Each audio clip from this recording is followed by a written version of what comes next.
Vishal sir, உங்களை வந்து அப்படி ஒரு டான்சர் விஷால் சார் பார்க்கறதுக்கு அவ்வளோ சந்தோஷமா இருந்தது.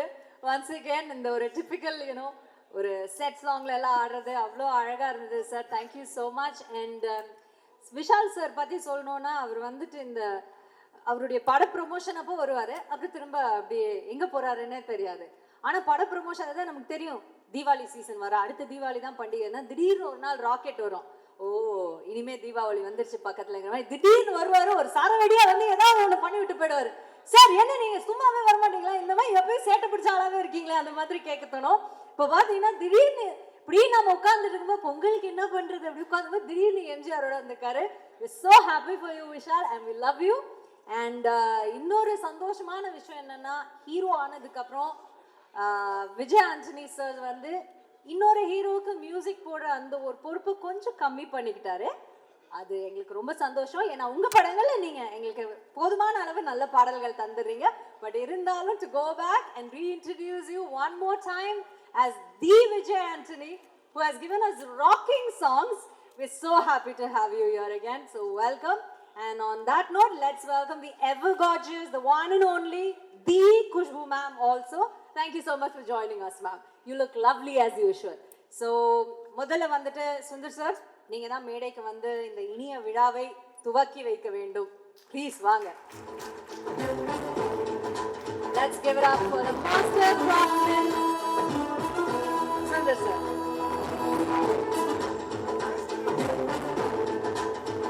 And Sundar sirக்கு மரியாதை செலுத்துவதற்காக ஆனந்த் சார் and கிரண் சாரை நம்ம மேடைக்கு அழைக்கிறோம். Thank you so much. They are the producers. So Gemini Film Circuit oda producer oda son and son-in-law, both of them are here. Thank you so much for joining us. You'll have to keep coming back again and again to the stage. இல்ல நீங்க அதுக்குலாம் இங்க உட்கார வேணாம் sir, நீங்க அங்க போய் உட்காரணும். திரும்ப உங்களை கூப்பிடுவோம். சுந்தர் சாருக்கான மைக் கொடுத்துறீங்களா?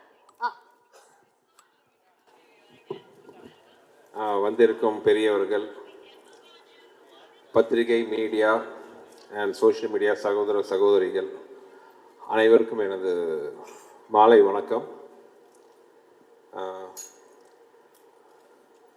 மதகஜராஜாக்காக எப்போவும் உங்களை சந்திச்சிருக்க வேண்டியது. ஏற்கனவே ஒரு தடவை சந்திச்சேன் பல வருஷத்துக்கு முன்னாடி. மறுபடியும் வந்து சந்திக்கக்கூடிய ஆப்பர்ச்சுனிட்டி வருமானு நினச்சி கூட பார்க்கல. டைரக்டராக வந்து அவ்வளோ சந்தோஷமாக இருக்குது. இது ஒரு எதிர்பாராமல் ஆரம்பித்த ஒரு சந்தோஷமான நிகழ்வு. ஒரு கொஞ்ச நாளைக்கு முன்னாடி நைட் ஒரு 11:30 மணிக்கு எனது மதிப்பிற்குரிய திருப்பூர் சுப்பிரமணியன் சார் அவர்கள் வந்து நைட் ஃபோன் பண்ணார் 11:30 மணிக்கு. எனக்கு ஒரே ஆச்சரியமாக இருந்துச்சு. ஏன்னா அவரெல்லாம் வந்து சீக்கிரமாக தூங்க போகிறவர். 11:30 மணிக்கு 12 மணிக்கு ஃபோன் பண்ணிட்டாரு. என்ன எமர்ஜென்சின்னு பயந்துட்டு ஃபோன் எடுத்தேன். அப்போ அவர் சொன்னார், சுந்தர் இந்த மாதிரி இந்த மதகஜராஜா படத்துக்கு கூப்பிட்டாங்க, அவர் ப்ரொடியூசர் வந்து பார்க்கணுன்னு சொன்னார். சரி கொஞ்சம் வருஷங்களுக்கு முன்னாடி எடுத்த படமாச்சா எப்படி இருக்கும்ன்ட்டு ஒரு டவுட்டில் தான் போனேன். நான் பார்த்து வந்து ரொம்ப வியந்துட்டேன். படம் ரொம்ப நல்லா இருந்துச்சுட்டு அந்த படத்தை பற்றி கிட்டத்தட்ட ஒரு 1/2 மணி நேரம் வந்து ரொம்ப ரசித்து சொன்னார். அதை கேட்கும்போது எனக்கு ரொம்ப சந்தோஷமாக இருந்துச்சு. ஏன்னா திருப்பூர் சுப்பிரமணியன் சார் வந்து கிட்டத்தட்ட 30 வருஷமாக நான் வந்து என்னோடய படங்களை வந்து அவர் வந்து ரிலீஸ் பண்ணிகிட்ருக்காரு. எந்த படமாக இருந்தாலும் அவர் அந்த படத்தோட வியாபாரத்தை பற்றி தான் சொல்லுவார். படம் இவ்வளோ கலெக்ஷனாக இருக்குது, நல்லா போயிருக்கு, ஆவரேஜாக போயிருக்கு மாதிரி தான் சொல்லுவார் ஒழிய எப்பவுமே அந்த படத்தை பற்றின விமர்சனம் ரைட் ஃப்ரம் முள்ளத்தெழுத்தால் ஆரம்பித்து இந்த நிமிஷம் வரைக்கும் எந்த படத்தோட விமர்சனத்தையும் சொன்னதில்லை. அப்படிப்பட்ட ஒரு திரையுலக ஜாம்பவான்களில் ஒருத்தராக இருக்கிற அவர் வந்து இந்த படத்தை பற்றி அவ்வளோ வசதியாக சொல்லும்போது எனக்கு ரொம்ப சந்தோஷமாக இருந்துச்சு. அவர் என்ன சொன்னார்ன்ட்டு ரொம்ப ஓவராக சொல்லிக்கல. ஏன்னா அது பின்னாடி ஏதாச்சும் ஆச்சுன்னா நீங்கள் என்ன நக்கல் பண்ணுவீங்க, அதனால் அது சொல்லலை. பட் அதோடு அவர் நிற்காமல் அந்த படம் ரொம்ப பிடிச்சதுனால அவர் இமீடியட்டாக அவர் ப்ரொடியூசர்ஸ் மற்றும் திரையுலக பெரியவங்கள்லாம் உட்காந்து பேசி முடிவு பண்ணி இந்த படம் ரிலீஸ் பண்ணுறதுக்கான வழிவகை பண்ணி இன்றைக்கி பொங்கல் ரிலீஸாக உங்கள் முன்னாடி நாங்கள் வந்து நின்றுருக்கோம். மதகஜராஜா எனக்கு ரொம்ப ஒரு ஸ்பெஷலான படம். ஏன்னா இந்த படத்தில் தான் வந்து எனக்கு வந்து என்னோடய உடன்பெறாத தம்பி அப்போ ஆரம்பித்த எங்கள் நட்பு உறவு வந்து இன்றைக்கி எங்கள் குடும்பத்தில் ஒருத்தராக வந்து தொடர்ந்துட்டுருக்கு. அது ஒரு சின்ன விதையாக ஆரம்பித்த ஒரு விஷயம். இந்த படம் ஆரம்பித்து இத்தனை வருஷம் ஆச்சுன்ட்டு நம்ப முடியல. ஏன்னா படம் ஆரம்பிக்கும் போது நானும் விஷாலும் பிளான் பண்ணது என்னென்னா, ஏற்கனவே நான் வந்து மதகஜராஜா வேற ஒரு இன்டர்வியூவில் நான் சொல்லியிருந்தேன். இந்த 80s வந்து நிறையா ஜனரஞ்சகமான படங்கள் வந்திருக்கு. முரட்டுக்காலை, சகலகலா வல்லவன், போக்கிரி ராஜா, இந்த மாதிரி படம் மாதிரி ஒரு படம் பண்ண எனக்கு ரொம்ப ஆசையாக இருந்துச்சு. ஏன்னா எல்லாமே ரொம்ப ஒரு சீரியஸ் ஓரியன்ட், ஒவ்வொரு ஜானர் ஒவ்வொரு மாதிரி. இந்த ஜானரில் ஒரு படம் பண்ணால் எப்படி இருக்கும்? குடும்பத்தோடு உட்காந்து பெரிய லாஜிக் கீஜிக்லாம் இல்லாமல் ஒரு சந்தோஷமாக ஒரு பாசிட்டிவ் வைப்ரேஷனோட 80s வந்த மாதிரி ஒரு படம் பண்ணணுன்ட்டு நாங்கள் ஆசைப்பட்டோம். அந்த மாதிரி ஒரு படம் தான் வந்து மதகஜ ராஜா. ஒரு 3 நண்பர்களுக்குள்ள அவங்களோட பிரச்சனையை தீர்க்கிற ஒரு மெயின் நண்பரோட கதையை வந்து இந்த கதையை ஆரம்பித்தோம். சில காரணங்களால், தவிர்க்க முடியாத காரணம், அந்த படத்தோட ரிலீஸ் கொஞ்சம் டிலே ஆயிடுச்சு. ஸோ அந்த படத்தை பற்றி ரிலீஸ் பண்ணலான்னு முடிவு பண்ணி, பொங்கல் ரிலீஸ் பண்ணலான்னு முடிவு பண்ணி, ஆக்சுவலாக நேற்று முந்தா நாளோ வந்து அனௌன்ஸ் பண்ணோம். அனௌன்ஸ் பண்ணுறதுக்கு முன்னாடி எனக்கு ஒரு சின்ன பயம் இருந்துச்சு. ஏன்னா கொஞ்சம் வருஷத்துக்கு முன்னாடி எடுத்த படம் மறுபடியும் ரிலீஸ் பண்ணும்போது வரவேற்பு எப்படி இருக்கும், இல்லை மேபி சோஷியல் மீடியாவில் கலாய்ப்பாங்களா, ஏன்டா இப்போ இந்த படத்தை ரிலீஸ் பண்ணுமா முக்கியமாங்கிற மாதிரி எல்லாம் நான் கொஞ்சம் நினச்சேன். இந்த மாதிரிலாம் வரவேற்பு இருக்குமான்னு ஒரு பயத்தோடு தான் வந்து அது ஃபஸ்ட்டு ஆடு வந்துச்சு. பட் நான் மட்டும் இல்லை, எங்களோட க்ரூ, தயாரிப்பு நிறுவனம் எல்லாருமே வந்து ஒரு சந்தோஷ சர்ப்ரைஸ் ஆகிட்டோம். ஏன்னா அது சோஷியல் மீடியாவில் இந்த படத்துக்கு கொடுத்த வரவேற்பு ஆர்கானிக்காக எந்த வித ப்ரமோஷன் நாங்கள் இன்னும் ஆரம்பிக்கவே இல்லை, எதுவுமே கிடையாது. ஜஸ்ட் ஒரு அனௌன்ஸ்மெண்ட் மட்டும் தான் பண்ணணும். சோஷியல் மீடியாவில் அவ்வளோ ஒரு வரவேற்பு இந்த படத்துக்கு. சோஷியல் மீடியா மட்டும் இல்லாமல் டிவி ஆகட்டும், யூடியூப், எவ்ரிவேர் அந்த படத்தை பற்றி பயங்கர பாசிட்டிவ் வைப்ரேஷன். இந்த படம் பொங்கலுக்கு வருது, நம்ம போய் பார்க்கணும். இதெல்லாம் பார்க்கும்போது எனக்கும் விஷாலுக்கெல்லாம் நாங்கள் பேசி ரொம்ப சந்தோஷப்பட்டுக்கிட்டோம். இன்ஸ்பைட் ஆஃப் இவ்வளோ டிலே ஆனாலும் அந்த படத்து மேலே இருக்கிற ஒரு எதிர்பார்ப்பு இன்னும் இருக்குங்கன்னு நினைக்கும் போது ஒரு டைரக்டராக எனக்கு ரொம்ப சந்தோஷம். இந்த படத்தை வந்து வாழ்த்தி வரவேற்று ட்வீட் பண்ணின, சோஷியல் மீடியாவில் போட்ட, டிவியில் பகிர்ந்து கொண்ட அனைத்து நண்பர்களுக்கும் என்னோட மனமார்ந்த நன்றி. ஏன்னா இது வந்து எங்களுக்கு ஒரு பெரிய ஒரு கான்ஃபிடன்ஸ் பூஸ்டாக இருந்துச்சு. அது மட்டும் இல்லாமல் படம் இன்னும் ஒரு வாரத்தில் ரிலீஸ் ஆக போகுது. படத்தை பார்த்துட்டு அதே மாதிரி ஒரு நல்ல ஒரு ஒப்பீனியன் கொடுப்பீங்கன்னு நினைக்கிறேன். ஆனால் அதே நிமிஷத்தில் இன்னொன்று சொல்லிக்கிறேன், நாங்கள் யாருமே சொல்லாத விஷயத்தெல்லாம் சொல்லலை. இது ஒரு நல்ல ஒரு என்டர்டெய்னர். பொங்கல் மாதிரி ஒரு ஃபெஸ்டிவல் காலத்தில், ஏன்னா அந்த படம் நாங்கள் ஆரம்பித்த போதே பொங்கல் ரிலீஸை மனசில் வச்சு தான் நாங்கள் ஆரம்பித்தோம். அந்த பொங்கலுக்கு மிஸ் ஆனது இந்த பொங்கலுக்கு வருது. கண்டிப்பாக அது வந்து ஒரு ஃபெஸ்டிவல் மூடுக்கு வந்து ரொம்ப ஒரு அருமையான படமாக இருக்கும்ன்ட்டு நான் வந்து நம்புகிறேன். ஆக்சுவலாக ஒரு நண்பர் வந்து சோஷியல் மீடியாவில் போட்டிருந்தார், மதகஜ ராஜா லேட்டாக வந்தாலும் லேட்டஸ்ட்டாக வரும்ன்ட்டு. நானும் நம்புகிறேன் இது லேட்டஸ்ட்டாக இருக்கும், உங்களுக்கெல்லாம் பிடிக்கும்ன்ட்டு. ஏன்னா அந்த படத்தில் வந்து ஹியூமர் அவ்வளோ பிரமாதமாக ஒர்க் அவுட் ஆகிருக்கு. இன்னொரு இந்த படத்தில் எனக்கு ஒரு சென்டிமெண்ட் அட்டாச்மெண்ட் என்னென்னா, என்னோட குருநாதர் மணிவண்ணன் சார் கடைசியாக நடித்த படம் அது.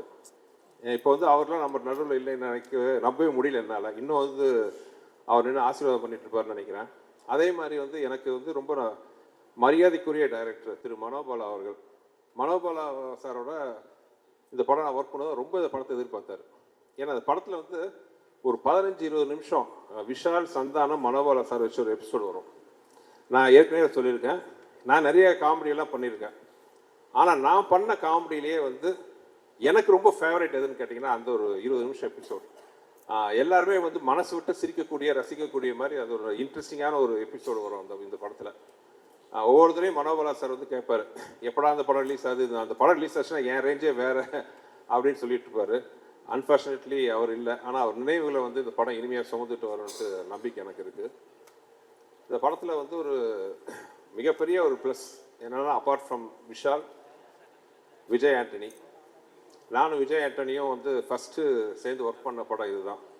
நான் முதல்ல அவுட்லுக்கில் அவர் பார்க்கும்போது ஒரு பெரிய மியூசிக் டைரக்டர், ஒரு பயங்கரமாக இருப்பார் அப்படி இப்படின்னு நினச்சேன். ஆனால் ஒரு குழந்தை, அந்த குழந்தை இன்னும் அந்த குழந்தையாகவே இருக்குது. ரொம்ப சந்தோஷம். அது எளிமை, அந்த வெள்ளை மனசு எல்லாமே வந்து அவர் அப்படியே இருக்குது. தேங்க்யூ விஜய், சூப்பர் மியூசிக் கொடுத்தாரு. ஆக்சுவலாக we miss your this commercial music Vijay. உங்களை மாதிரி இந்த மாதிரி ஒரு ஃபாஸ்ட் பீட்லாம் கொடுக்குறது வந்து வெறும் சில மியூசிக் தான் இருக்காங்க. நீங்கள் ஹீரோவாக நடிக்கிற படம்லாம் ஒரு சீரியஸ் படங்கிறதுனால சீரியஸ் சாங்காக போட்டுட்ருக்கீங்க. நீங்கள் எங்களுக்கெல்லாம் மியூசிக் போட்டால் தான் இந்த மாதிரி சாங் நீங்கள் கொடுப்பீங்க. ஸோ நாங்கள் வந்து இசையமைப்பாளர் விஜய் ஆண்டனி ரொம்ப மிஸ் பண்ணுறோம். You have to come back as a music director. As a ஹீரோவாக நீங்கள் வந்து you're rocking. As a music டைரக்டராக நீங்கள் வெளிப்படவும் பண்ணணும். பாருங்கள் எவ்வளோ கிளாஸ் பண்ணுறாங்கன்ட்டு. உங்களுக்கு நிறைய ரசிகர்கள் இருக்கிறாங்க. ஸோ இந்த மாதிரி ஃபாஸ்ட் நம்பர், நீங்கள் சீரியஸ் ஹீரோ. ஸோ எங்களை மாதிரி படத்துக்கு இந்த மாதிரி சாங்கெல்லாம் போட்டு கொடுங்க. விஜய் ஆண்டனி பாட்டு மட்டும் இல்லை, நான் பண்ண படங்களில் எனக்கு மிக பிடிச்ச ரீ ரெக்கார்டிங்கும் இந்த படத்தில் இருக்குது. அவ்வளோ அருமையாக அந்த படத்துக்கு ஆர்ஆர் இருக்கும். ஸோ நீங்கள் அந்த படத்தை பார்த்தீங்கன்னா நீங்கள் அதை கண்டிப்பாக அதை என்ஜாய் பண்ணலாம்.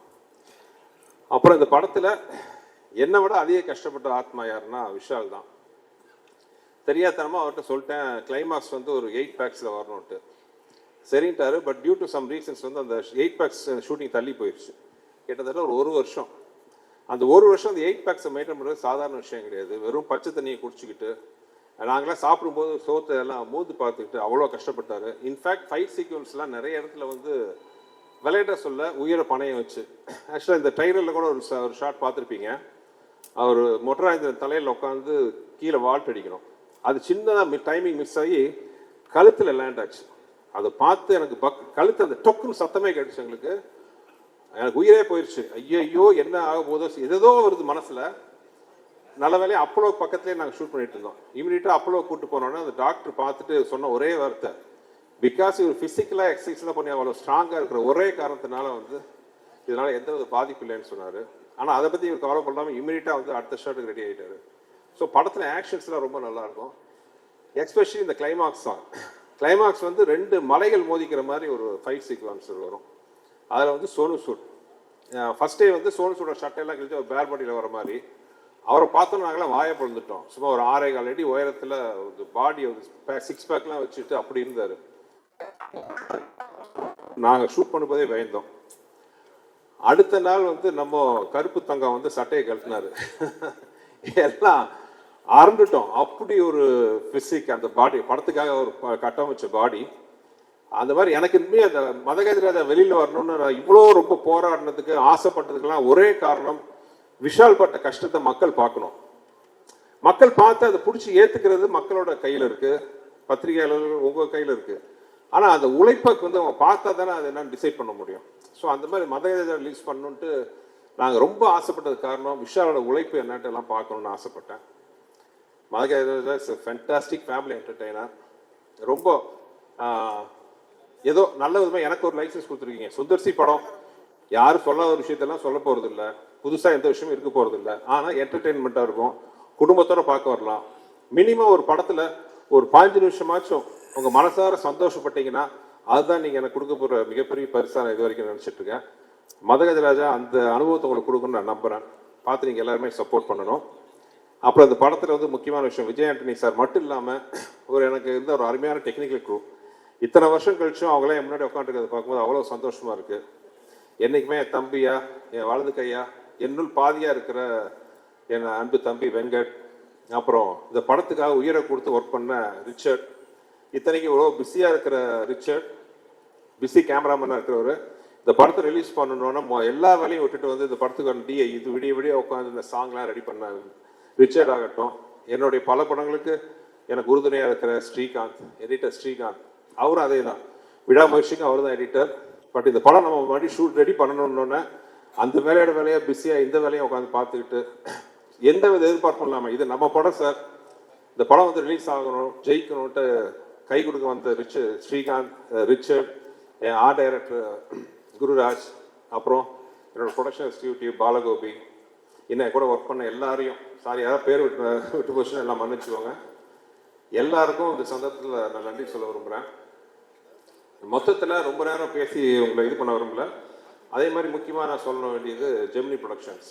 என்னதான் ரிலீஸ் கொஞ்சம் சில காரணங்களால் தாமதமானாலும் ஒரு ப்ரொடக்ஷன் ஹவுஸாக எந்த டைரக்டரோட ட்ரீம் ப்ரொடக்ஷன் ஆஃபீஸ் கம்பெனி அவங்க ஒரு செகண்ட் கூட வந்து இது வேணுமா, இது செலவு பண்ணுமா, அதை பற்றி கேட்கவே இல்லை. நான் என்ன கேட்டாலும் ப்ரொவைட் பண்ண ஒரு ஃபென்டாஸ்டிக் ப்ரொடக்ஷன் ஹவுஸ். நடுவில் சின்ன காரணத்தினால கொஞ்சம் கேப் ஆகி போச்சு. நான் ஆண்டோட வேண்டிக்கிறேன், மதகஜராஜாவுக்கு கிடைக்கிற வரவேற்பில் மறுபடியும் ஜெமினியின் கொடி பறக்கணும். ஏன்னா அந்த மாதிரி நல்ல ப்ரொடக்ஷன் ஹவுசஸ் எல்லாம் வந்து சினிமா கிடைக்கிறது வந்து சினிமா கிடைச்ச ஒரு வரம்.